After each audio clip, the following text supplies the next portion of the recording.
Throughout history, certain events have shaped our world in ways that go far beyond their immediate impact. November 22nd, 1963. September 11th, 2001. March 2020. Each moment marked not just by tragedy, but by the questions that followed. The Warren Commission, the 9/11 Commission, emergency powers that became permanent. From Dallas to New York to global lockdowns, patterns emerge for those willing to look. The same institutions, the same responses, the same consolidation of power. Recent events continue this trajectory. Butler, Pennsylvania, Manhattan's streets, each incident followed by familiar narratives, familiar solutions.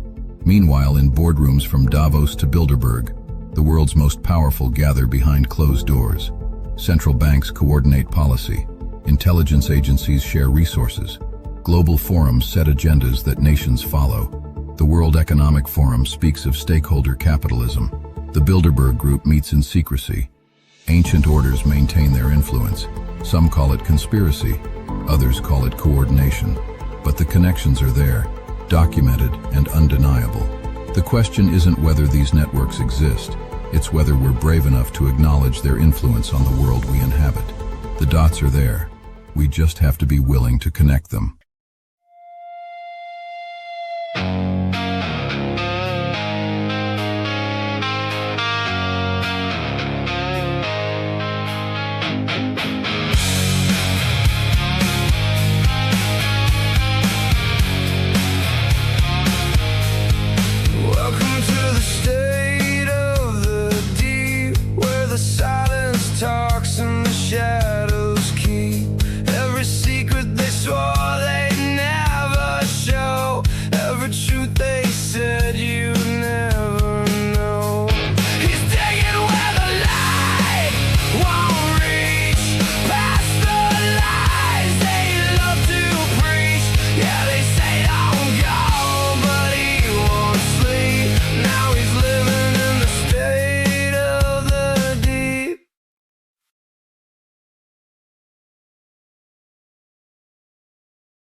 All right, how's it going, everybody?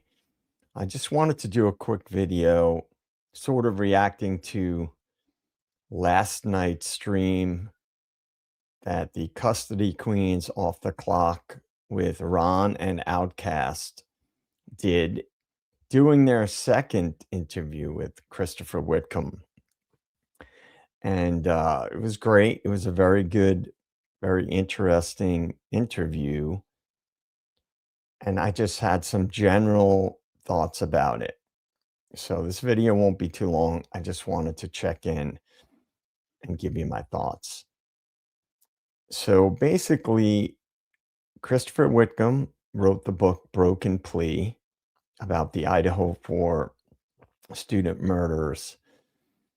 And he's a former FBI special agent, and by his own admission, which he also stated again in last night's video, that he worked for the CIA, which I believe was the more recent agency that he worked for.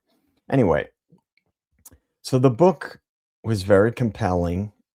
I read the book. I got a advanced copy because he was going to be interviewed first on the Devil's Advocates YouTube channel, which I was on at the time.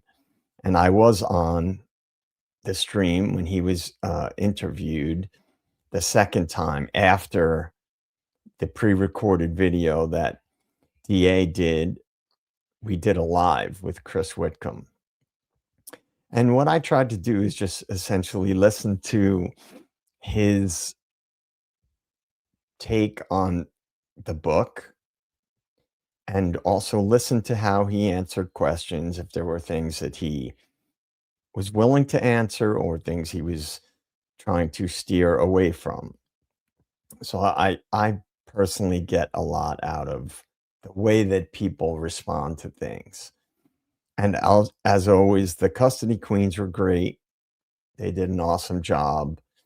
So it was Sam, Kristen, Ron, and Outkast, and they all had good questions. and they're very professional and they're great listeners. And I like to watch the way that people listen because it's very interesting.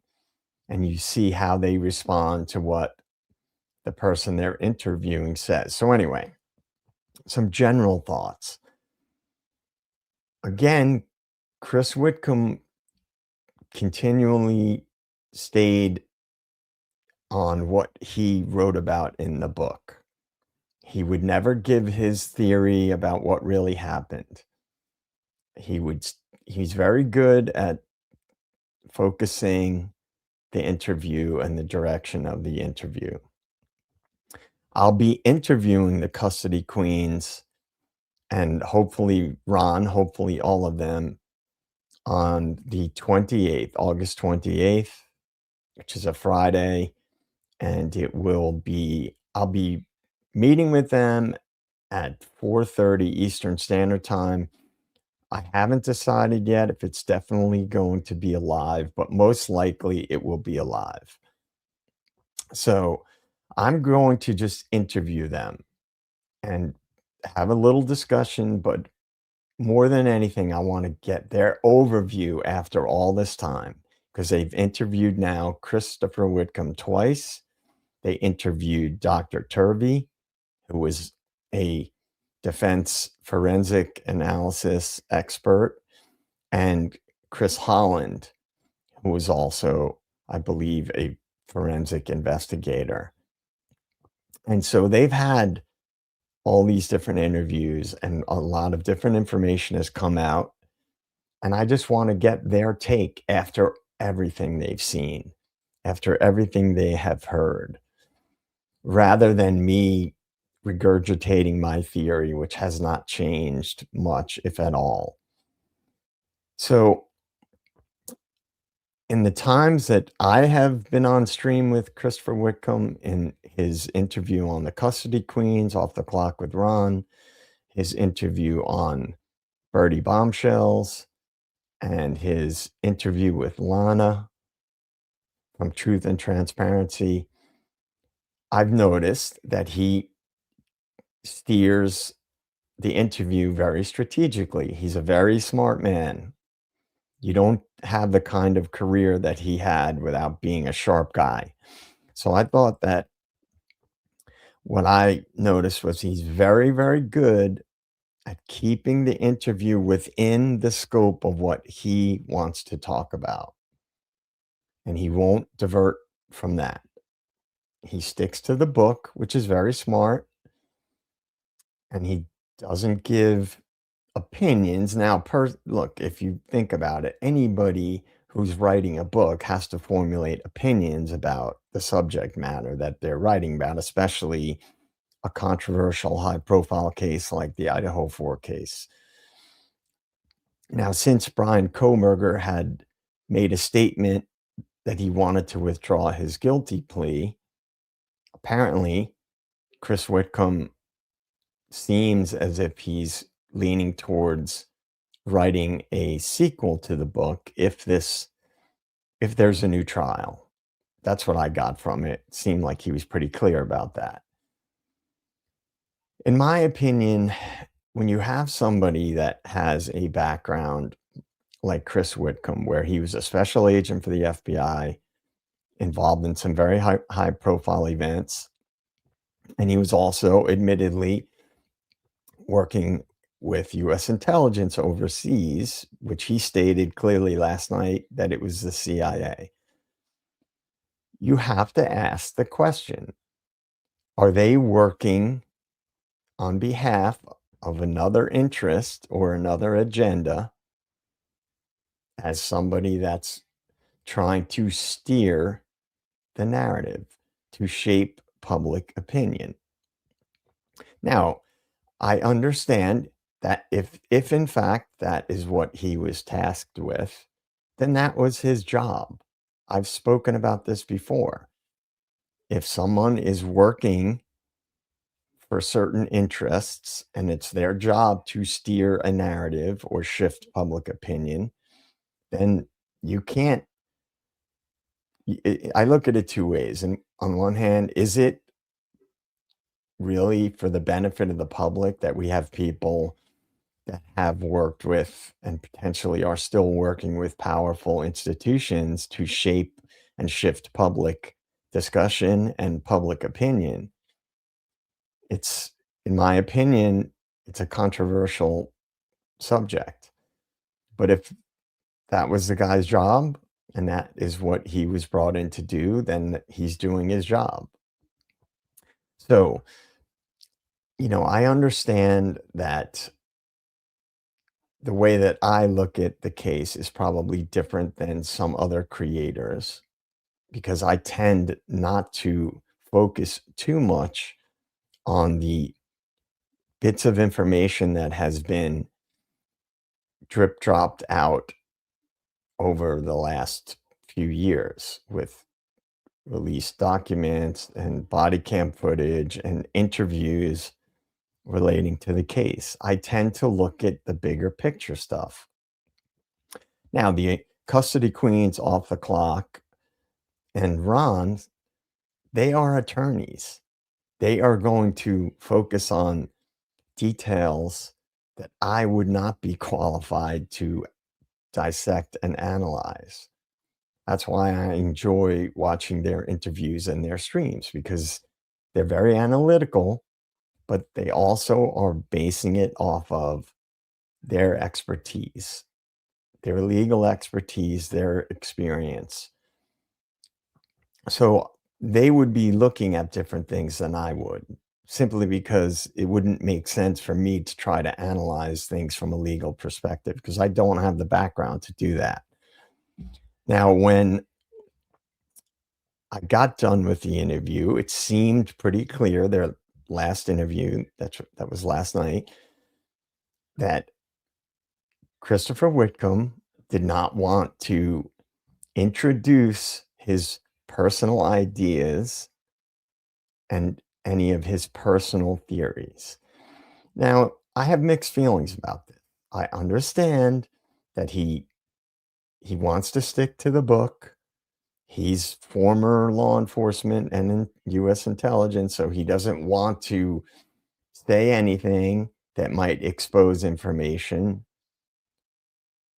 that's potentially connected to a larger operation.